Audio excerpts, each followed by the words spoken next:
been hanging out at the Georgia Aquarium, seeing some really cool things. Hey, Mark, remember me? It's Joey. We just had a look over at Joey, our loggerhead turtle that we know. And what are all these beautiful creatures in here? These are our horseshoe crabs. Tell us a little bit about the horseshoe crabs. Well, although they're called horseshoe crabs, they're actually related to spiders and scorpions. So if you look at one down here, you can actually see they have very spider-like legs. They're very ancient animals. They've been around about 360 million years. Wow, 360 million years. Now, I see kids are actually reaching their hands in and touching. That's pretty cool. Tell us, is that allowed? Yeah, horseshoe crabs aren't harmful to people at all. So therefore, it's a very good interaction experience for them. They can just touch the horseshoe crabs and get to touch something they would never get to do otherwise. Now, what do these guys eat? Well, here they get fed krill, which is like a small shrimp. In the wild, they would be finding pieces of fish or crab or shrimp that they could find on the bottom. Okay. So you mean to tell me you want Magic Marc to reach my hand in here and touch one of these horseshoe crabs? Yeah. I'll actually bring one over to you. Oh, boy. Just to show you how harmless they are. Looks kind of mean and scary. Now, their tail doesn't have any kind of weapon purpose or defense. It just helps to flip them over. It's a leverage device. Help to flip over, right. They dig it down into the sand and turn over. Exactly. And then, on the bottom side here, they've got 8 legs. And the front 2 here are pedipalps. This is a male here. He's got some hooks. And these 2 little pinchers here are chelicera. And on a spider, that would be the part that would bite you. And they have gills here. These are called book gills. On a spider, they're called book lungs because they breathe air. So, pretty interesting little creatures. They can also live to be about 30 years old. Really? Mm-hmm. Hey, lady, stop turning me around. I'm old, you know. I'm gonna pinch you. A gentle dinosaur, the horseshoe crab is one to be protected because of their use in the medical field for their blue copper-based blood. Yes, a blue blood, you might say. This is used to test the purity of medicines. Interesting. Let's take a walk and see where Magic Marc has ventured. Oh, floating lettuce. No. Magic Marc, can you tell the boys and girls what is going on here? Hey, boys and girls, in the Magic Marc Show. Now, this is something really cool. So, I love the illusions and the art of camouflage and all that great stuff.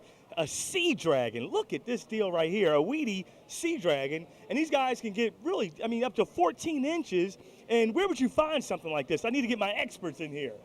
Well, Magic Marc, the leafy sea dragon is mostly found in Western and South Australia. South Australia. Oh, yes. Down under, baby.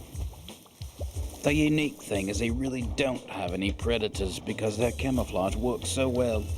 In case you were wondering, they are from the seahorse family. Now, Magic Marc, where have you gone?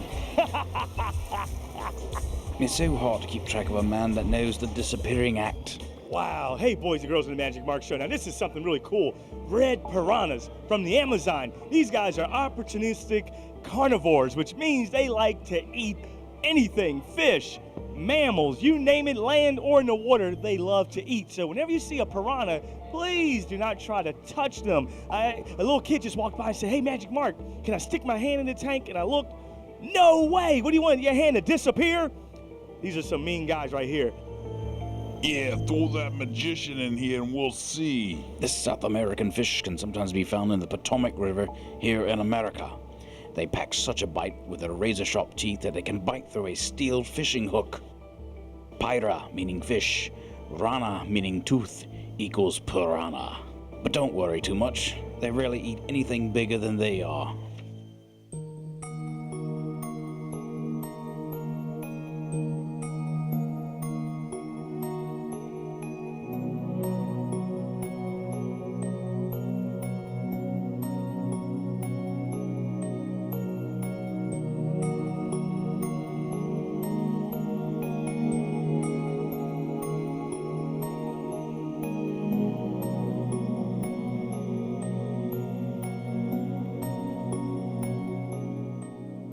How beautiful.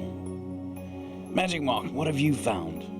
The Pacific sea nettle. This jelly has 16 sets of maroon streaks that outline its stomach pouch. Wow, that's pretty cool, boys and girls, in the Magic Marc show. See, this is magic. Oh, yes, the Pacific sea nettle, the Californian with a painful sting. The easiest way for them to move around is to go with the current, is go with the flow, you might say. And they can get as long as 3 feet living off plankton, little fish, and fish eggs.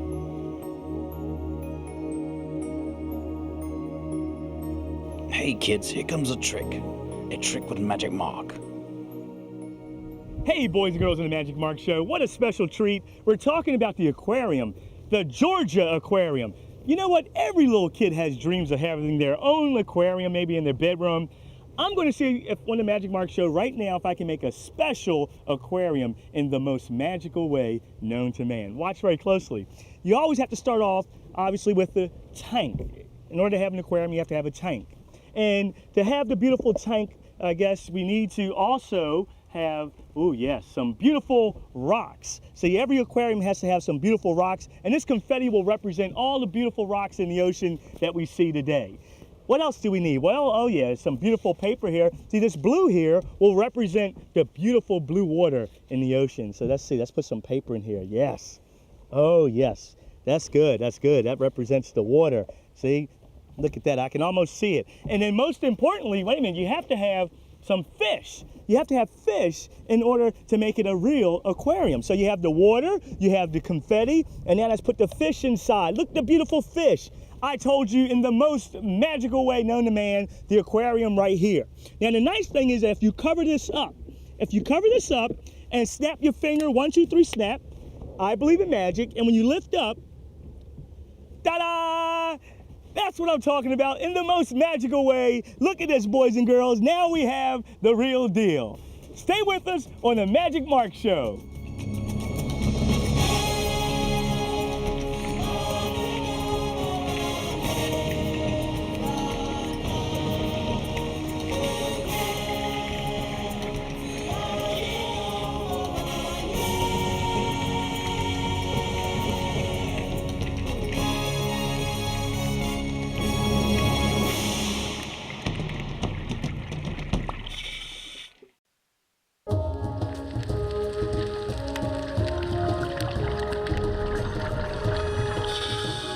This is only an experiment, but we have 3 balls. Sir, what I need you to do is hold the ball for me. Hold 1 ball. I need you to hold the ball for me. I need somebody else, hold the ball for me. No, put your hands down, put your hands down. Hold the ball. I need you to hold your hands out like this so everybody can see the balls. You have 1, hold it up high, nice, open your hand. You have 1, 2, 3, 3 balls. What I need you to do is look at the 3 balls, whichever ball, let's see. Sir, you, come here for a second. I need you to stand right over there. Whatever ball, this is the first, the second, the third. I need you to look at the 3 balls, whichever ball you like, I need you to point to it. First, second, or third. If everyone's watching very closely, you take 1 ball here. I'm gonna actually ask you to squeeze this ball as tightly as you can, turn your hand, actually put it up in the air for you just like that. You have 1 ball in your hand. Do you think my hands are fast enough to take that ball from your hand without you knowing it? You don't believe so, very good. Keep it nice and tight. You have 1 ball in your hand, you have 1 ball in your hand. I have nothing in my hand, watch very closely. If I take 1 ball, 1 in the left, 1 in the right, at the count of 3, 1, 2, 3, I can make the ball jump from the left and it comes over to the right. Now you guys can clap for that, see, that's magic, see. Now watch, again, this is gonna happen right in front of your face, and I'm gonna do it slower. Hold this in your hand. I'm gonna take 1 ball, put it, blow on it. Do you like that? You actually pull it out your ear if I want. Now see, the cool thing, this is what makes magic magic. So you can actually take 1 ball, put it in the left hand. You know the ball's in the left hand. I'm not trying to trick anybody. I can take this ball and put it in my pocket. I can put 1 ball in my pocket, 1 ball in my left hand, but at the count of 3, 1, 2, 3, the ball jumps up into the air and comes right back into my left hand. I can also make 1 jump from my left hand up into the air and come into your right hand, but you have to believe in magic. Do you believe? Yeah. If you believe, I need you to blow in your hand for me at the count of 3. Just blow, 1, 2, 3. And just like that, open your hand. It worked, guys. Give him a big hand. Make some noise, come on. Yeah, the Georgia Aquarium. Hey, Joshua, tell us about what is this right here? What are we looking at? Well, we're looking at beluga whales here. We have 4 beluga whales in here right now. Beluga whales are very closely related to dolphins. They're toothed whales. They live in the Arctic and subarctic areas. You find them in Canada, Alaska, all the way up into the Arctic Circle where it gets as cold as 29 degrees. Wow. How big are these guys? Well, our biggest whale weighs about 1,700 pounds. 1,700 pounds? Sure, he's about 12 feet long. Now, what do they eat? How do you get to be 1,700 pounds? We eat 20 to 60 pounds of fish a day. And here we feed them herring and capelin and smelt and cod. In the wild, though, they'll graze off the ocean floor. They'll eat whatever. Now, how do you prepare it? Do you saute it, put a little salt and pepper, lemon juice? No, we just thaw them out and hand them right to them. No, wait a minute. Don't tell me you actually hand feed Oh, absolutely. a 1,700 pound. Are you crazy? Oh, no. These are very docile, sweet animals. They're very easy to come right up to the top. They stick their heads out of the water, and we just throw them the fish. Now, how much water? First of all, how deep is this? Well, this is about 19 feet deep right here. It's 800,000 gallons of water. How big are the babies? They're born about 5 feet long, weigh 175 pounds when they're born. Wow. Yeah, they're very large Wow. babies. And they'll stay with the mothers for at least 2 years. And the first words that come out of their mouth, dad, dad, dad, dad. They sound like this. Yee! Yeah, very high-pitched squealing sound. Now, do the big ones make a sound? Oh, absolutely. See that lump on their forehead is called their melon. And they contract and expand it, and it forces air through their sinus cavities. Okay. And it sounds like when you blow up a balloon and then squeeze Let it off out. the end. Yeah, very much what they sound like. The beluga whale can live for 25 to 30 years. The word beluga means white in Russian. Mammals, like we are, they breathe air like we do. They are also known as the canary of the sea because of their songs and chatter they create. They are slow swimmers. They swim 2 to 3 miles per hour. 40% of their body is covered with blubber. Fat. Magnificent. Here we go. The African penguin. I thought we would give you a glimpse and show Mark's in-depth teaching ability. One last thought, Magic Marc. Now, this is what I call an aquarium tank. See, earlier we were teasing about the 100-gallon or 200-gallon tank. This is a tank, a fish tank. Wouldn't you love to have something like this in your house? Now, these underwater cities are actually homes to thousands of really cool fish. Hey, look into that camera and say, see you next week on the Magic Marc Show. See you next week with the Mark Show.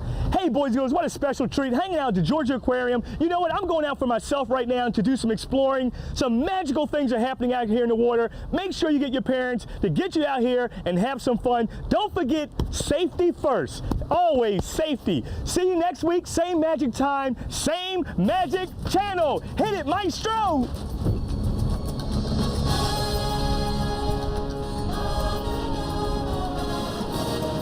Hey, Mark, remember me? It's Joey.